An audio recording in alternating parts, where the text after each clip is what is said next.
Hi everybody, I'm Sean Stevenson and I'm working with my buddy Eric Tomlin, and we're doing a little rundown on how to use FL Studio.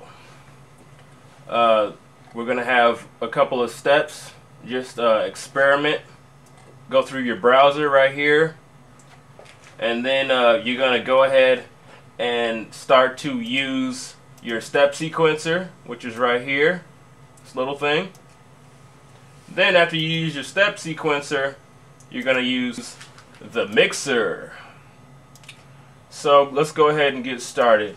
Just experimentation wise, on the left side here, you've got your browser, and there's plenty of things you can work with here. I just like to go down to the loops here so you can get a taste of what it sounds like. Oh yeah. Check out the ghost break. The ghost break? Yeah, ghost break. Oh yeah. That's the ghost break right there. This one I like a lot, the funk. Oh yeah. And then you can take that and use it with all kinds of things. And there's plenty of drum kits. You go to hip hop, get whatever good sound you need, whatever's really fresh. And you can also go into the miscellaneous, and then go to used by demo projects and take whatever you need. So let's use, okay, clean versus dirty, for example. It's a lovely sound. Yeah. Can you speed up any, like, is this the tempo of any of those? Yeah, samples? that's the tempo. So just say if we took that and put it on our step sequencer, we'd say right click on it and open a new channel. Let's go to the step sequencer, play, and you can increase the tempo. See, the tempo's increased, but it's not increasing the toxic rendered at all. Okay, so let's get rid of that. We can also try, let's go to... That's crazy. Did all this stuff come with the program? Yeah. All these samples? Yeah, all the stuff, guys, came with the program. So, okay, yeah, this is where I used that one beat I showed you. Oh yeah. Oh yeah. Oh yeah. And then the string theme. Actually, I use this for another one. I'll show you that later. I even use that. That's for the good part, yeah. The Cadillac. Yeah. Cadillac ride. Okay, so just go ahead and experiment, and there's just so many things you can use. I like to use pads because it sets a tone. That was used in the Lush. Yeah. You'll see that. You'll hear that later. This is one I really like right here. It's called Light Waves. And that's used on a beat I made too. Yeah, some ambient stuff. Yeah, it's lovely. So definitely experiment, and when you get to the point where you're ready, you can go and start using this right here, which is the second process, which is your step sequencer. So I'll go ahead and open one of my own files. This one's called Lush, and basically you have your song pattern mode up here, which is corresponded by the green light or yellow light for the pattern, and we'll just go through and make a pattern. So what you want to do is, you got 16 little slots, and you can increase the beats per bar, and I'll just give you guys just a little pattern.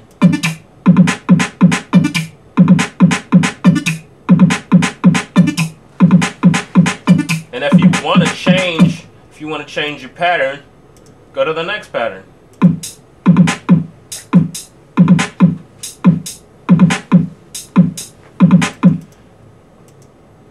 And this is a painstaking process, but it does take time, but it is worth it. And then you can just take little bits and pieces of rhythm and melody put them together.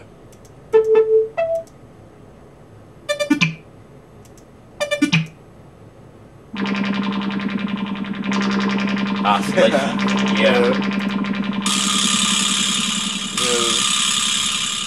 What is that? The vibe? That's the vibra slap. Oh, yeah, the vibra slap. So is there a way to program your own drum patterns, like to do it, you know, all from straight from the ground up, with just the individual like drum kicks and snares and stuff? You know? Oh yeah, yeah. See how you do it is when you first open your project, it will say new from. You'll get a basic, just the standard kick, slap, hi hat, and snare. Okay. Which sounds pretty just simple, generic, but then. If you notice here on the left side, I'm using a hip hap 5. I'm using a hip snare, and the way you do that is to go down to one of these drum kits and say, if I need a snare, I can click on where the snare is, right click, and then put that one on the browser, and then send to selected channel. Okay, gotcha. Yeah, and that's how that works.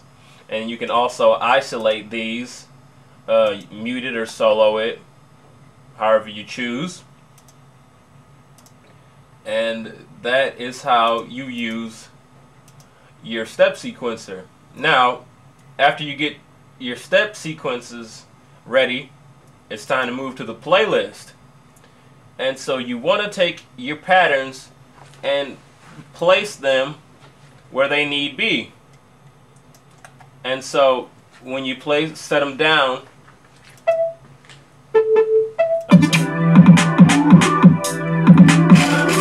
just a little bit.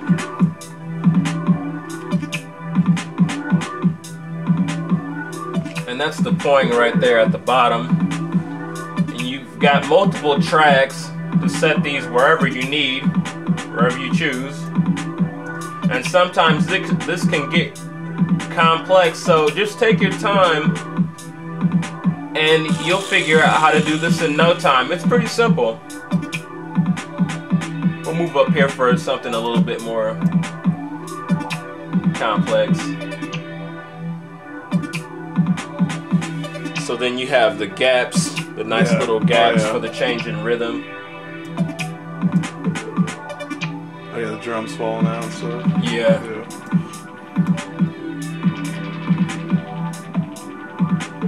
So it's just separating it. This is your drums up here. Yeah, yeah. I usually have my drums at the top, and then I have all my melodies and extra rhythms in the below tracks, like tracks 2, 3, and 4.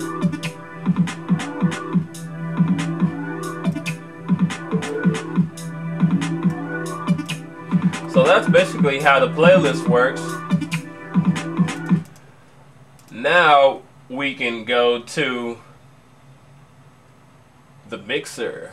Now the mixer, I can't go over everything, but basically what you want to do is you can click on any one of these that you're using in your step sequencer, like say liquid arpeggiator. You just click on it to select it, and then go to an empty slot in the mixer, right click, and go down to link selected channels to this track. That's Control L, and it'll stick it in that slot. And from there you can go ahead and I'll select liquid arpeggiator. There's too many to go through. What are the effects? These are all of the effects, man. You've got bass boost. You've got 3 types of delays. You've got distortion. You've got flanger and flangus. You've got a scratcher, which I haven't even been able to figure out how it works. What is it like? Makes it sound like vinyl or something, like a scratchy record? No, it actually you can do turntablism off of this program. Oh, really? Yeah, it's awesome. You got reverb, you've got enhances, and just different ways to move your EQ around. So experiment with the mixer. If you'll take a look here, you won't be able to see anything. Sorry guys for the lack of clarity, but on this res kick, if I go ahead and play the song, you can see the levels, how loud they can get. And on the master, you can see that I'm using stereo enhancer, multi-band compressor, and a parametric EQ. And I adjust the levels on the volume just to make it so it's enough volume. And see, on the res kick and some of these other ones, I've added things like bass boost. I've added on the vibra slap that we like, I've got a delay. It's only a slight delay, but it's just enough for a good touch. I've used delay and reverb on the pad Bentasmic and vocoder on the point. So when you get all of these set up, make sure it's not too loud. And is this where it clips right here, the red at the top? Yeah. Volume? Yeah. If it goes up in there. Yeah, I like to have it almost at 0. Yeah, so you get the best volume you can get it at. That's where you want it. Yeah, it looks good. And so then after you're done with the mixer, the final step, after I can kind of close all of this out, would be to go ahead and export your file.